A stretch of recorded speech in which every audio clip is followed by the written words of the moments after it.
नमस्कार दोस्तों, स्वागत है आप सबका मेरे YouTube चैनल पर। दोस्तों, आज चर्चा करेंगे ऋण पितरी या पितर ऋण। लाल किताब में इसको ऋण पितरी बोला गया है दोस्तों।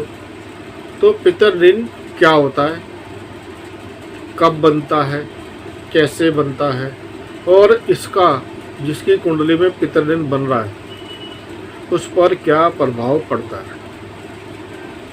लेकिन दोस्तों, इस जानकारी से पहले मेरा आप सबसे निवेदन है कि आपको मेरी वीडियो अच्छी लगे तो मेरी वीडियो को लाइक करें, शेयर करें और मेरे यूट्यूब चैनल को ज़रूर सब्सक्राइब करें और नोटिफिकेशन बेल को भी जरूर दबाएं, जिससे आपको मेरी आने वाली वीडियोस की जानकारी मिलती रहे। तो दोस्तों, शुरू करते हैं आज का विषय। पितर ऋण या ऋण पितरी क्या होता है, कैसे बनता है और इसका क्या प्रभाव पड़ता है। दोस्तों, ऋण पितरी से या पितर ऋण से ये मतलब होता है कि कुंडली वाले पर उसके अपने बुजुर्गों, पूर्वजों के पाप का खुफिया असर होता है। मतलब बुजुर्गों ने, पूर्वजों ने जो पाप किए हैं उनका गुप्त असर, खुफिया असर होता है, जिसकी कुंडली में ये पितर ऋण बन रहा है उस पर। दोस्तों, इसका ये मतलब होता है कि गुनाह तो कोई और करे, गलती कोई और करे और उस गुनाह की सज़ा किसी और को भुगतनी पड़े। और दोस्तों,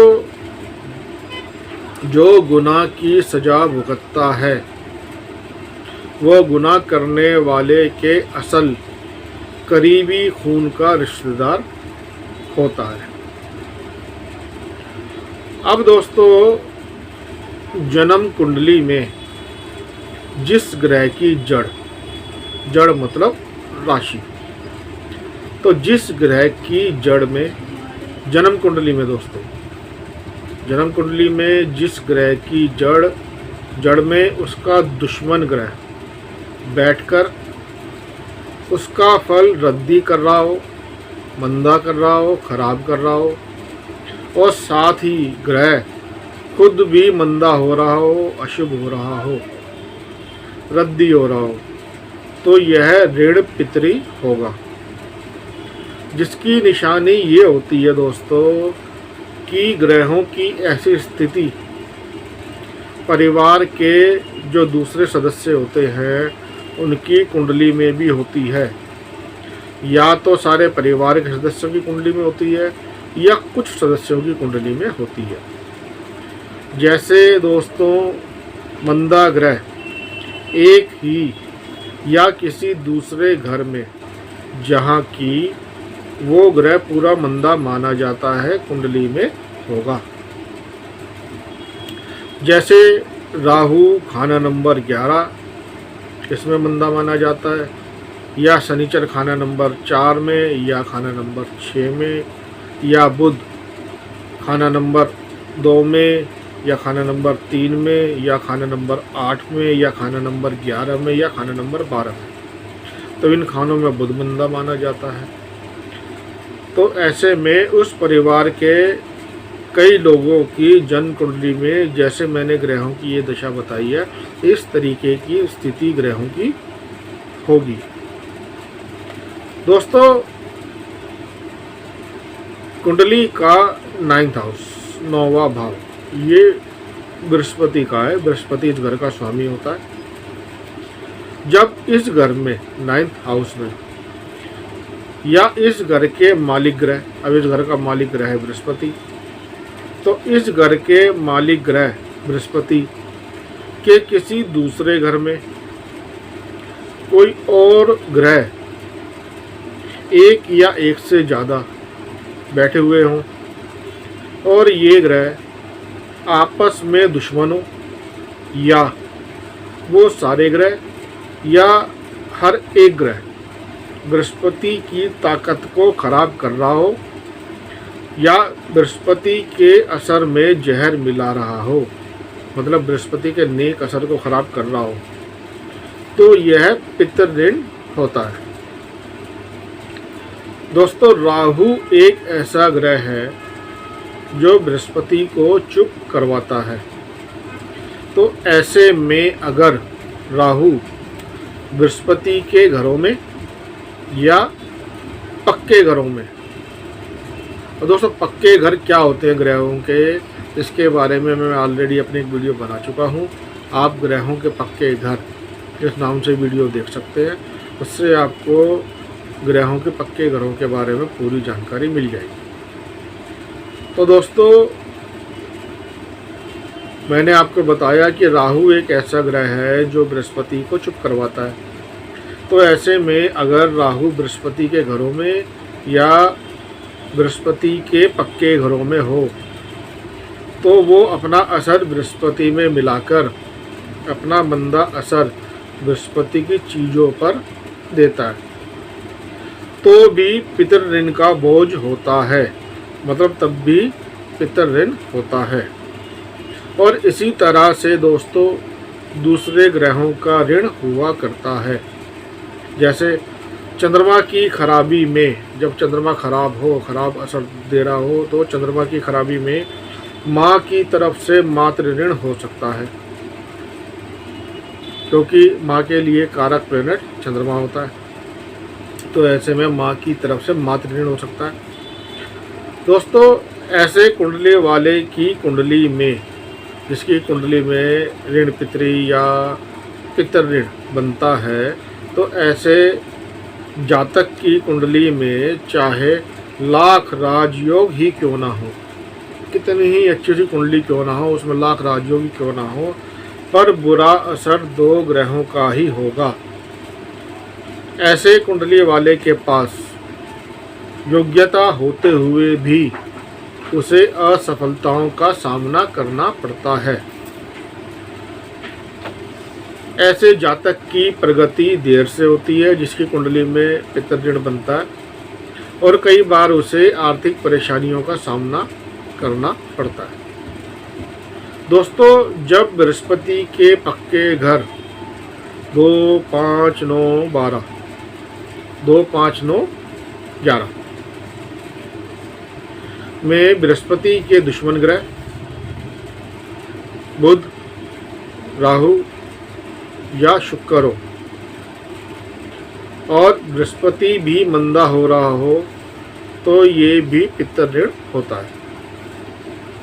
और दोस्तों जैसा मैंने अभी बताया आपको कि चंद्रमा की खराबी से मातृ ऋण होता है, ऐसे ही शुक्र से स्त्री ऋण होता है, क्योंकि स्त्री का कारक, पत्नी का कारक शुक्र होता है, तो शुक्र स्त्री ऋण होता है। अब दोस्तों जिसकी कुंडली में पितृ ऋण बनता है, पितृ ऋण होता है, तो ऐसे जातक को उपाय, अब उपाय की बात हो रही है दोस्तों, तो उपाय 2 ही ग्रहों का करना होगा, 2 ही ग्रहों का उपाय करना होता है। मतलब एक तो वो ग्रह जो खुद मंदा हो गया, और दूसरा उस ग्रह का जो उस ग्रह की जड़ मतलब राशि में बैठकर उस ग्रह को मंदा कर रहा हो।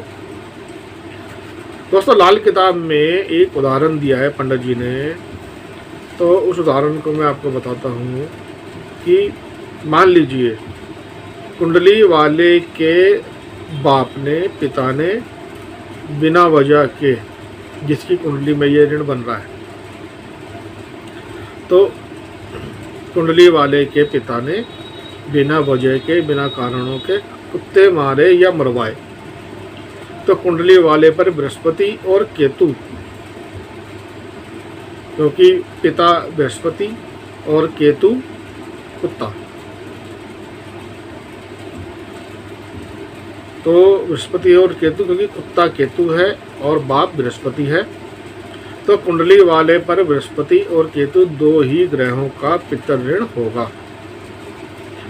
कुत्तों को मरवाया तो केतु का ऋण, और बाप के द्वारा किए गए पाप के कारण पैदा हुए ऋण का मंदा असर खुद जातक की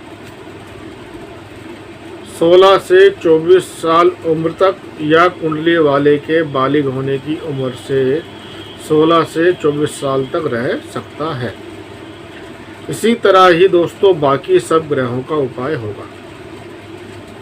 एक बात दोस्तों ध्यान रखने वाली है कि ऋण पितरी को या पितर ऋण को सिर्फ जन्म कुंडली से ही देखा जाता है और वर्ष कुंडली का इससे कोई संबंध नहीं होता। अब दोस्तों उदाहरण के लिए एक एग्जाम्पल और दिया हुआ है इसमें कि बृहस्पति खाना नंबर 9 में बैठा है और राहु खाना नंबर 2 या खाना नंबर 11 में बैठ जाता है। तो एक उपाय तो राहु खाना नंबर 2 या खाना नंबर 11 में राहु की मंदी हालत के वक्त करेंगे और दूसरा उपाय वह होगा जो बृहस्पति नंबर 9 में खाना नंबर 9 में बर्बाद होने के वक्त पर मददगार होगा।